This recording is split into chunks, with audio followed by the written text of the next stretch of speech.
Joseph's Brethren in Egypt by Ginzberg.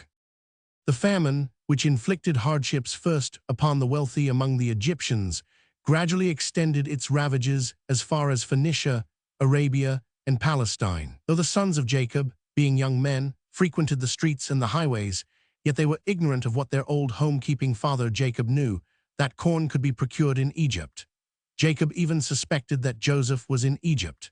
His prophetic spirit, which forsook him during the time of his grief for his son, yet manifested itself now and again in dim visions, and he was resolved to send his sons down into Egypt 198. There was another reason. Though he was not yet in want, he nevertheless had them go thither for food, because he was averse from arousing the envy of the sons of Esau and Ishmael by his comfortable state. For the same reason, to avoid friction with the surrounding peoples, he bade his sons not appear in public with bread in their hands, or in the accoutrements of war 200, and as he knew that they were likely to attract attention, on account of their heroic stature and handsome appearance, he cautioned them against going to the city altogether through the same gate, or, indeed, showing themselves altogether anywhere in public, that the evil eye be not cast upon them. 201.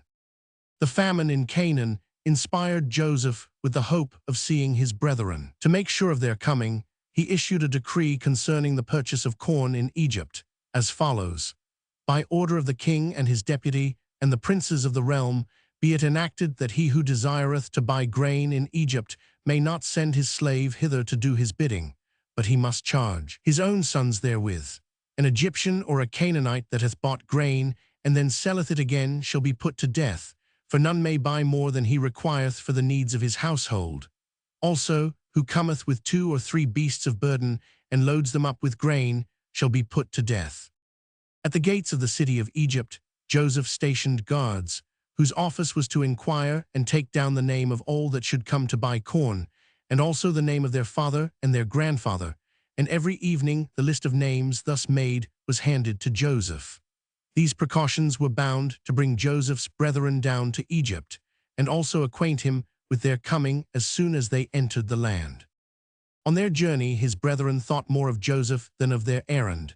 They said to one another, We know that Joseph was carried down into Egypt, and we will make search for him there, and if we should find him, we will ransom him from his master, and if his master should refuse to sell him, we will use force, though we perish ourselves. 202.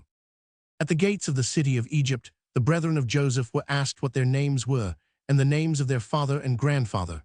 The guard on duty happened to be Manasseh, the son of Joseph.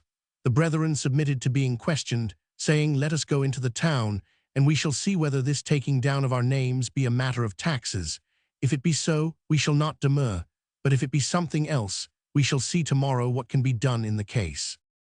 On the evening of the day they entered Egypt, Joseph discovered their names in the list, which he was in the habit of examining daily, and he commanded that all stations for the sale of corn be closed, except one only. Furthermore, even at this station no sales were to be negotiated unless the name of the would-be purchaser was first obtained. His brethren, with whose names Joseph furnished the overseer of the place, were to be seized and brought to him as soon as they put in appearance.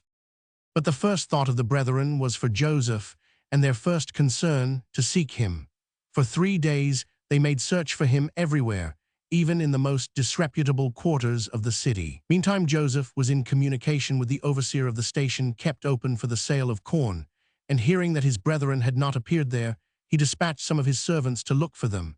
But they found them neither in Mizraim, the city of Egypt, nor in Goshen, nor in Ramses. Thereupon he sent 16 servants forth to make a house-to-house search for them in the city, and they discovered the brethren of Joseph in a place of ill fame, and haled them before their master.